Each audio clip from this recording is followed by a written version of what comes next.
हमने जो है चुनाव बड़ी शिद्दत से और बड़ी मेहनत से लड़ा। हमारे जो जननायक जनता पार्टी के सांझे उम्मीदवार थे अशोक गुप्ता जी, बहुत ही ईमानदार और शरीफ व्यक्ति थे। जनता के जब बीच में हम जा रहे थे, बहुत उत्साह था, माहौल अच्छा था। लास्ट मोमेंट पर किस वजह से जो चुनाव शिफ्ट हुआ कि भाई मुझे लगता है कहीं ना कहीं कास्टिज्म का भी कोई बात रही है। जनाधार के नेता है ही नहीं वो जो आम आदमी पार्टी में गए थे। आपने देखा किस तरीके से हास्य हुआ इस चुनाव में। एक मदद करने को तैयार नहीं, वो दूसरे की बात भाषा बोलते हैं। दूसरा जो चुनाव में लड़ रहे थे वो मैदान छोड़ के ही भाग गए। तो इस तरीके के लोग मैं समझता हूँ ये स्वार्थी लोग हैं और इस तरीके के लोगों के से आगे पार्टी का भला नहीं होगा। हमारे भी ग्रामीण में एक नेता गए हैं, कौन सी ऐसी पार्टी है जो उन्होंने ज्वाइन ना की हो और कौन सी ऐसी पार्टी जो उन्होंने छोड़ दी ना हो। अब यहाँ से भी भाग जाएंगे टिकट ना दे देंगे तो। ग्रामीण में आप सक्रिय कम नजर आए पिछले दिनों, समालखा में ज्यादा सक्रिय आए। लोग ये कह रहे हैं कि ग्रामीण की सीट हैवी हो गई थी, देवेंद्र कादन संभाल नहीं पा रहे थे, या उनको ये लग रहा था कि अब मैं सीट जीत नहीं सकता, इसलिए समालखा में ज्यादा ध्यान दिया। नहीं नहीं, ऐसा कुछ नहीं है। पार्टी के हमारे नेता आदरणीय डॉक्टर अजय सिंह चौटाला जी, हमारे उप मुख्यमंत्री माननीय दुष्यंत चौटाला जी के आदेशानुसार मेरे को जो है समालखा का भी जो है प्रभारी बनाया गया था और समालखा के लोगों को जोड़ने के लिए जननायक जनता पार्टी से मेरी ड्यूटी लगाई थी। मैं अपना काम कर रहा था और मैं ग्रामीण मैंने छोड़ा नहीं है। पार्षदों की विधायक नहीं सुनते, विधायक की पार्षद नहीं सुनते हैं, ओवरऑल जो है शहर भी रो रहा है। देखिए, सबसे पहले तो मैं बताना चाहूँगा तो ग्रामीण क्षेत्र में कॉलोनियों में अमृत योजना जो चालू की हुई थी, योजना तो चालू ठीक है, अच्छी बात है। सीवरेज कॉलोनी के लोगों के जो है गंदा पानी बाहर निकले, लेकिन जो योजना जो चालू की, जब सीवरेज हम दबा रहे हैं, जो कॉलोनियों में बारिश के दिनों में वो ना तो रिपेयर की जा रही, ना लोगों का पानी सीवरेज के माध्यम से बाहर निकल रहा। उन कॉलोनियों में रहने वाले लोग कितने परेशान हैं ये मैं देखता हूँ। मैं जाता हूँ कॉलोनियों में, लोग रोते हैं। सच सिर्फ हम दिखाते हैं। नमस्कार, आप देख रहे हैं वॉइस ऑफ पानीपत और मैं हूं आपके साथ कुलवंत सिंह। आज जिस शख्स से मिलवाने जा रहे हैं उस शख्स को आप भली भांति जानते हैं। चौधरी सतबीर सिंह कादियान के बेटे आज लाइव मेरे साथ रहेंगे। उनकी राजनीतिक विरासत जो हैं उनको आगे बढ़ा रहे हैं और अच्छा खासा उनका नाम पानीपत में है, और उन्हीं से बातचीत करते हैं। आज वॉइस ऑफ पानीपत के कैमरे पर लाइव होंगे और सवाल जवाब करेंगे उनसे कि आजकल क्या कर रहे हैं वो। कादियान साहब, स्वागत है जी। नमस्कार जी।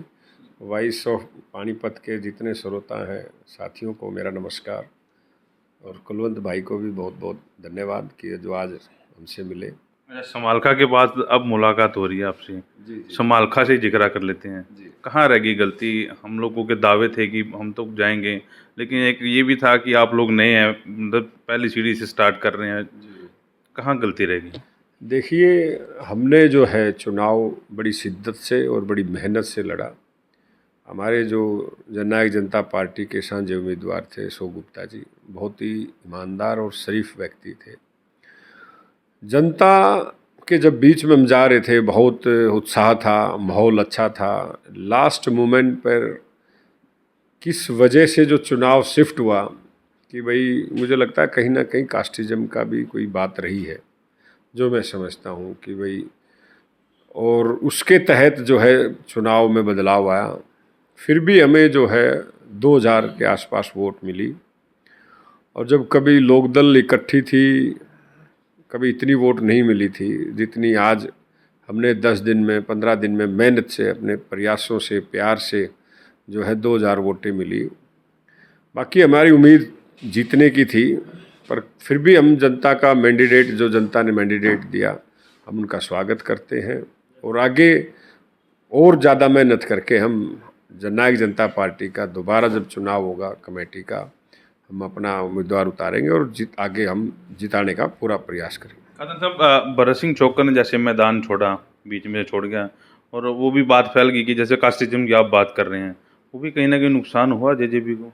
देखिए, वो जेजेपी को नुकसान नहीं मैं कह सकता हूँ उनके होने से हुआ, लेकिन एक लोगों में एक मैसेज ये गया कि वो जो है बीजेपी को हराने के लिए गया है।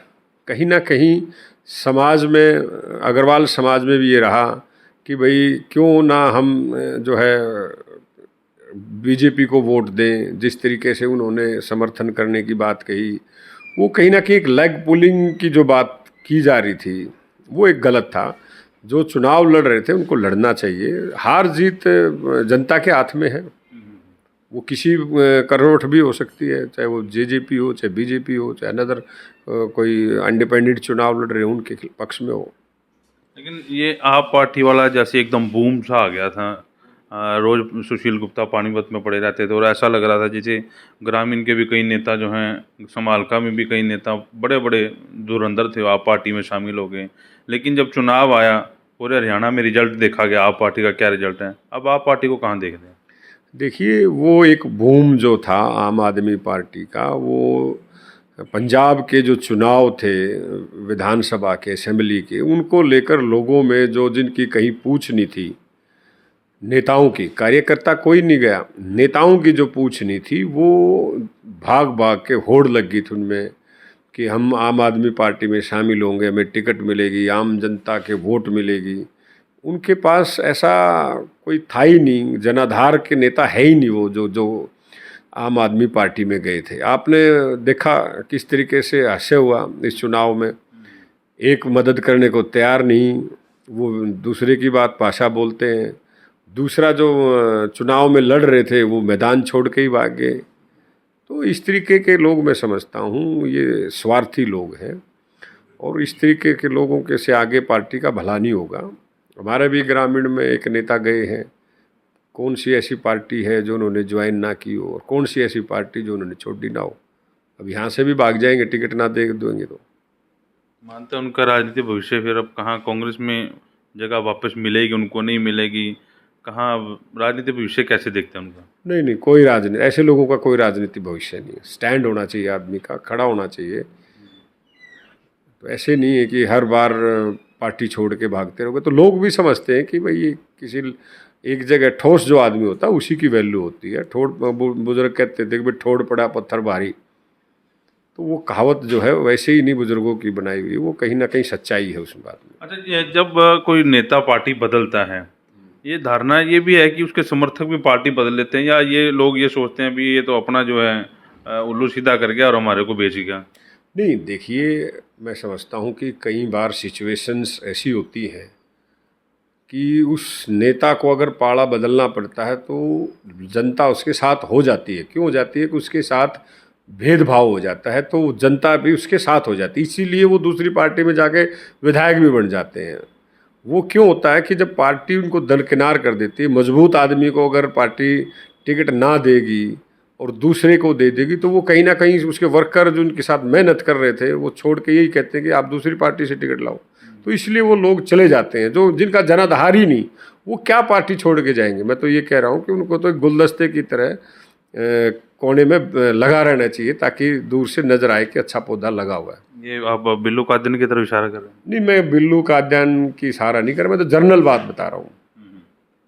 अच्छा, ग्रामीण में आप सक्रिय कम नज़र आए पिछले दिनों, समालखा में ज़्यादा सक्रिय आए। लोग ये कह रहे हैं कि ग्रामीण की सीट हैवी हो गई थी, देवेंद्र कादियान संभाल नहीं पा रहे थे, या उनको ये लग रहा था कि अब मैं सीट जीत नहीं सकता, इसलिए समालखा में ज़्यादा ध्यान दिया। नहीं नहीं, ऐसा कुछ नहीं है। पार्टी के हमारे नेता आदरणीय डॉक्टर अजय सिंह चौटाला जी, हमारे उप मुख्यमंत्री माननीय दुष्यंत चौटाला जी के आदेशानुसार मेरे को जो है समालखा का भी जो है प्रभारी बनाया गया था, और समालखा के लोगों को जोड़ने के लिए जननायक जनता पार्टी से मेरी ड्यूटी लगाई थी। मैं अपना काम कर रहा था, और मैं ग्रामीण मैंने छोड़ा नहीं है। ग्रामीण में जो है अभी देवेंद्र बबली जी का हमने प्रोग्राम कराया, आपने देखा हो तो कितना अच्छा प्रोग्राम था। गांव की सारी समस्याओं को नोट कराया, और हमने मंत्री जी कह के गए थे कि 15 दिन के अंदर अंदर हम एस्टिमेट बना कर और ऊपर मंत्री जी के पास भेजेंगे, और जल्द से जल्द जो हम काम उनका शुरू कराएंगे। तीसरा, मैंने पीछे भी संडे को जो है ग्रामीण की कॉलोनियों में काबड़ी रोड पर प्रोग्राम किया था, जनसभा की थी। इस संडे को फिर मैं जो है काबड़ी रोड पे ही गोपाल कॉलोनी में जनसभा करने जा रहा हूँ। और ऐसा नहीं है कि हम ग्रामीण को छोड़ चुके हैं या ग्रामीण कि हम काम नहीं करा पा रहे, ऐसा नहीं है। हर गांव के लोग, हर कॉलोनी के लोग, हर वार्ड के लोग हमारे पास आते हैं, और वार्ड के हम तो शहर के भी साथी जो आते हैं हम उनको भी मना नहीं करते। कहीं ऐसा तो नहीं है मतलब कि आप सोच रहे हो कि गठबंधन में सीट बीजेपी को ना चली जाए और समालका खाली है, दोनों तरफ से आप तैयारी कर रहे हो? ऐसा कुछ नहीं है, जो पार्टी आदेश करेगी। अगर ग्रामीण का कहेंगे तो मुझे ग्रामीण से चुनाव पार्टी लड़ाएगी तो वहाँ से चुनाव लड़ेंगे। अगर वो समालखा से कहेंगे तो समालखा से लड़ेंगे। मैं जो है दोनों कॉन्स्टिट्यूंसी को बराबर जो है काम करने की कोशिश करेंगे, ताकि लोग जनता जननायक जनता पार्टी से जुड़े रहें। अच्छा, समालखा में अभी हालात क्या हैं जेजेपी के? आपने मेहनत की, अच्छी बात है, 2000 वोट भी आ गए, पहली बार चुनाव लड़ा था जेजेपी की तरफ से। ओवरऑल जो आपको संगठन ने दे रखा है, जो पद दे रखा है, कहाँ तक वहाँ पहुँचे, और ओवरऑल जेजेपी का क्या भविष्य देखते हैं हरियाणा में? देखिए, मैं पानीपत ज़िले की बात करता हूँ कि जननायक जनता पार्टी आज समालखा में बहुत मजबूत स्थिति में है। अगर हम यही चुनाव चाबी पे चुनाव चिन्ह पर लड़ते तो वोटों में और इजाफा होता। हमने जो है गठबंधन धर्म निभाते हुए चुनाव चिन्ह नहीं दिया था, और इंडिपेंडेंट जो है चुनाव लड़ा, और चाबी के निशान पर अगर चुनाव जब जननायक जनता पार्टी लड़ेगी समालखा में, तो देखना आप अब की बार अलग ही रंग होगा समालखा कौन सी। ये नुकसान हुआ पार्टी को? हाँ, ये नुकसान हुआ। अभी ओवरऑल क्या है जेजेपी का, मतलब जीटी रोड बेल्ट पे है कुछ उनका? हाँ, नहीं, हमारे जो है हर कॉन्स्टिट्यूंसी में मजबूत साथी हैं, और आदरणीय दुष्यंत चौटाला जी के नेतृत्व में जो काम कर रहे हैं, बड़ा अच्छा जनता में रिस्पॉन्स है, लोगों में बड़ा अच्छा उत्साह है। दुष्यंत जी को वो इस देश हरियाणा प्रदेश का मुख्यमंत्री देखना चाहते हैं, और मैं समझता हूँ कि जीटी रोड पर हर विधानसभा में दुष्यंत चौटाला जी की एक अच्छा जननायक जनता पार्टी के साथ वर्कर है, युवा साथी जुड़े हुए हैं।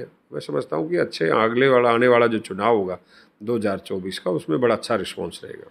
आप शहर में रह रहे हैं, ग्रामीण की दावेदारी करते आ रहे हैं। अभी ग्रामीण के ओवरऑल डेवलपमेंट के बारे में बात की जाए, अमृत योजना के तहत लोग रो रहे हैं, खोद के छोड़ दिया। कल भी मेरी एमएलए साहब से बात हो रही थी सनोली रोड पे, कह रहे भी आने वाले समय में काम होंगे, लेकिन वो काम कब होंगे, लोग तो आज रो रहे हैं। दूसरा, शहर के ऊपर भी जाऊंगा कि शहर पे तो आप रोज़ देखते हैं, मीडिया में पढ़ते हैं, पार्षदों की विधायक नहीं सुनते, विधायक की पार्षद नहीं सुनते हैं। ओवरऑल जो है शहर भी रो रहा है। देखिए, सबसे पहले तो मैं बताना चाहूँगा, जो ग्रामीण क्षेत्र में कॉलोनियों में अमृत योजना जो चालू की हुई थी, योजना तो चालू ठीक है, अच्छी बात है, सीवरेज कॉलोनी के लोगों के जो है गंदा पानी बाहर निकले।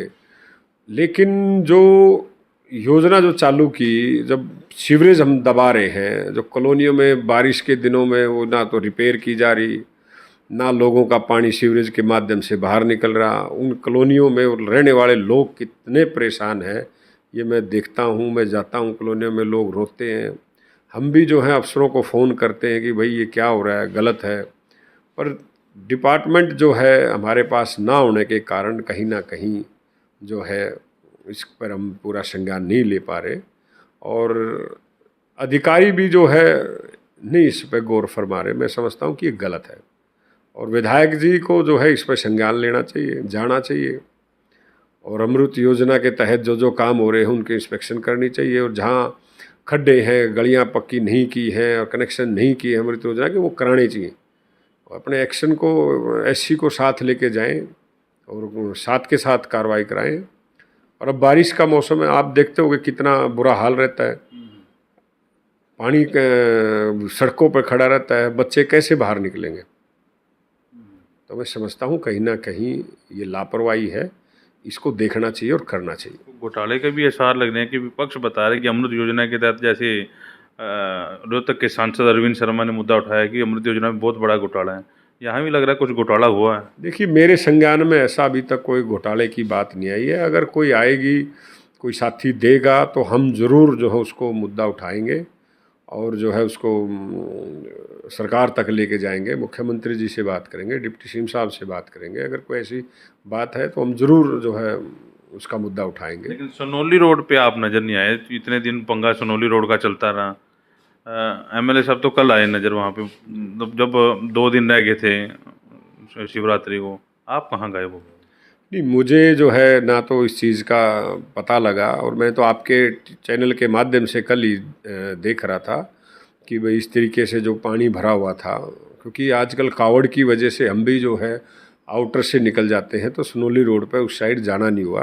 और मैं समझता हूँ कि अगर इस तरीके की बात है तो वहाँ जो साथी हैं उनको बताना चाहिए, प्रशासन को बताना चाहिए, हमें फ़ोन करना चाहिए, हम खुद जाके जो है खड़े होके काम कराएंगे, ऐसी दिक्कत नहीं। पीडब्ल्यूडी बीएनडार का मेरे ख्याल से रास्ता है, वो सिर्फ उन्होंने जो नाला है, नाले की वजह से सारा पानी रोड पे आ जाता है। निकासी का सबसे मेन मुद्दा जो है पानी की निकासी का है, वो प्रबंध करना चाहिए निगम को अच्छे तरीके से। निकासी तो पूरे पानीपत में नहीं है। अभी मैं शहर का जैसे जिक्र कर रहा था, अभी 2 दिन पहले मेरे ख्याल वो मीटिंग हुई थी नगर निगम की, जी। उसमें पार्षद रो रहे हैं कि किसी राजनेता ने हमारे काम ही रुकवा दिए। अफसरों कहते हैं भी पार्षदों की सुनवाई नहीं होनी चाहिए। राजनेता जी अपने कामों में मस्त हो रहे हैं। ओवरऑल तो आप शहर में निकलते ही हैं ना, रोड तो आपका ही है, शहर से होकर ग्रामीण में जाते हैं। ओवरऑल शहर का क्या विकास कार्य चल रहा है? देखिए, विकास की जो बात है, पैसे की कोई कमी नहीं है सरकार के पास, पर लगाना किस तरीके से है और कितना जल्दी उस काम को कराना है, ये देखने वाला। अब हमारे सेक्टर 11 में भी जो है सीवरेज दबा रहे थे, और काफ़ी दिन हो गए दबे हुए भी, लेकिन अब तक कोई सड़क नहीं उसके ऊपर बनी है। एज इट इज़ जो है वो चला छोड़ के चले गए ठेकेदार। अब मैं समझता हूँ कि सारा सेक्टर 11, 12 और आपका 24, 25 सेक्टर सभी इस सेक्टर से गुजरते हैं, तो वो लोग कितने परेशान होंगे। हमारा सिक्योरिटी की वजह से लोग गेट बंद था कॉलोनी में, जो पीछे वारदातें हुई और हुई, हमने गेट एक तुरंत समाज के लिए हमने तुरंत गेट खोलने का काम करा, RWA से बात करके, भाई इस तरीके से बंद ना करो ताकि जनता परेशान ना हो। तो सरकार के जो अधिकारी हैं, मैं कहूँगा उनको आपके माध्यम से कि आप जो है ऐसे ठेकेदारों पर संज्ञान लें और उनको कहो कि जल्द से जल्द जो है आप रिपेयर करके लोगों को एक अच्छी सड़क देने का काम करें। अच्छा, ओवरऑल ग्रामीण में ठीक ठाक काम चल रहा है आपकी नज़र में? हाँ, हम अपनी तरफ से पूरा जोर लगा के काम कराते हैं, चाहे गांव का है चाहे कॉलोनी का है, पूरा डेवलपमेंट करने की हम कोशिश रखते हैं। मैं ग्रामीण विधायक की बात कर रहा था कि ओवरऑल ठीक चल रहा है आपकी नज़र में? लोग कह रहे हैं अच्छे हैं, वो भी कह रहे हैं अच्छे हैं। देवेंद्र का दिन की नज़र में? वो विधायक जी से पूछिए आप, वो क्या करा रहे हैं, मैं उन पर टिप्पणी नहीं करना चाहूँगा। मैं तो अपनी बताता हूँ कि हम अपनी तरीके से बड़ा अच्छा जो है ग्रामीण में काम करा रहे हैं। अच्छा, आपके पास भी लोग आते होंगे शिकायतें लेके, जाहिर तौर पर जी। भी शिकायतें आप उसका करते हैं, निवारण भी करते हैं, अधिकारियों से बात भी करते हैं और लोगों को फ़ायदा हो रहा है। ये भी एक फ़ायदा मिला आपको कि जेजेपी जो है बीजेपी के साथ मिलकर सरकार बना गई। ये बहुत बड़ा फ़ायदा मिला बिट्टू कादियान को, क्योंकि एमएलए ना बन पाया लेकिन फिर भी आज सेकंड एमएलए तो है ही।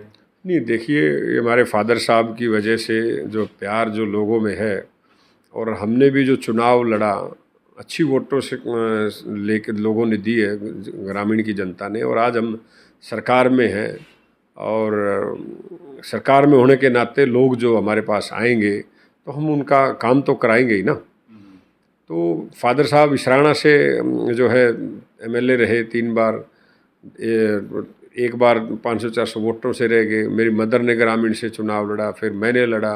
तो जो लोगों में हमारा प्यार है इतने दिन से, पूरे ज़िले में जो हमारा नेटवर्क है फादर साहब का, फिर आदरणीय दुष्यंत चौटाला जी का, जननायक जनता पार्टी का, तो वो सारे साथी जो हैं, वर्कर जो हैं, तो आएंगे ही ना। आज हम सरकार में हैं तो हम काम करें, उनका काम करेंगे तभी कुछ आगे लोग जुड़ेंगे।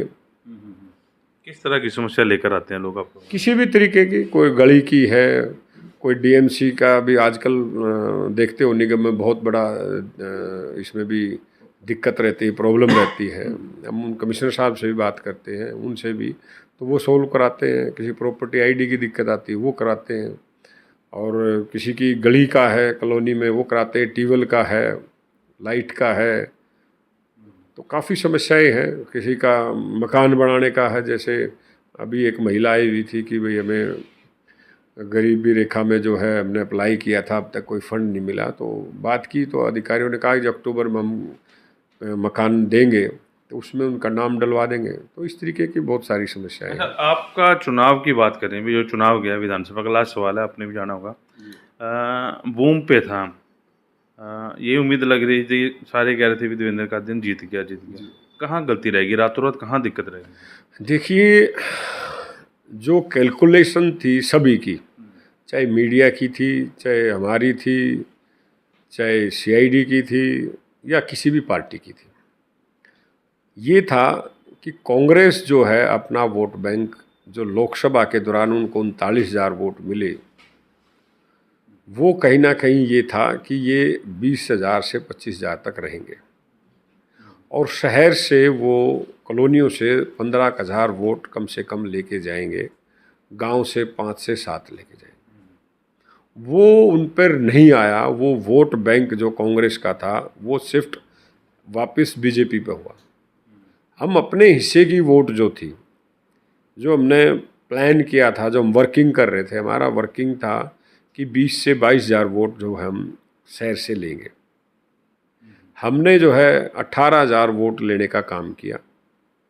कांग्रेस जो है अपने हिस्से की वोट नहीं ले पाई। इस वजह से जो है चुनाव हम लूज हुए। ऐसा कुछ नहीं है कि 2 दिन पहले हारने के बाद क्वेश्चन बहुत आ जाते हैं कैंडिडेट पे कि भाई इसने जो है अच्छे से वर्किंग नहीं की, बूथ मैनेजमेंट नहीं हुआ, या कहीं ना कहीं वर्कर्स में कमी रही। वो एक चीज़ें आ जाती हैं। जब इंसान कोई भी जीत जाता है तो उसकी हर बात सच्ची होती है, चाहे वो कहे कि मैं किसी के घर नहीं गया, मैंने वोट नहीं मांगी, तो उसकी बात सभी सच्ची लगती है।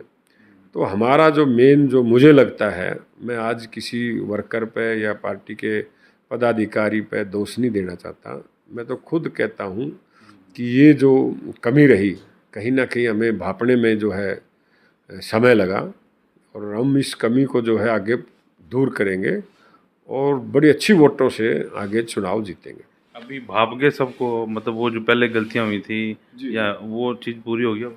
हाँ, अब हम समझ गए कि चुनाव किस तरीके से जो है आगे लड़ना है और क्या प्लानिंग रहेगी। हम अच्छी तरीके से, अच्छी प्लानिंग से दोबारा फिर चुनाव लड़ेंगे। अच्छा, आप क्या मानते हैं, समालखा की सीट छोटी है या ग्रामीण की सीट छोटी है? समालखा आराम से निकाल सकते हैं सीट? नहीं, जो पार्टी जहाँ कहेगी सीट, वहीं अब की बार हम आराम से निकालेंगे। वैसे विधानसभा की वोटर के हिसाब से देखें तो ग्रामीण सीट जो है बहुत बड़ी सीट है। आज कम से कम भी 2,40,000 के आसपास वोट ग्रामीण में है, और समालखा में जो है 2,10,000 के आसपास है। पहले 2 लाख थी चुनाव में। तो मैं समझता हूँ कि आने वाले चुनाव में भी ग्रामीण जो है 2.5 लाख तक वोटें ज़रूर पहुँच जाएंगी। तो सबसे बड़ी कॉन्स्टिट्यूंसी जो ज़िले की है वो ग्रामीण है। तो वो बात नहीं है कि भाई बड़ी होने के कारण यहाँ हम लूज है या पार्टी कमज़ोर है, ऐसा नहीं है। तैयारी पूरी। चलिए, इस इंटरव्यू को शेयर जरूर करें अगर जो आपको अच्छा लगता है। और इस बार फिर से कॉन्फिडेंस में लग रहे हैं देवेंद्र कादियान।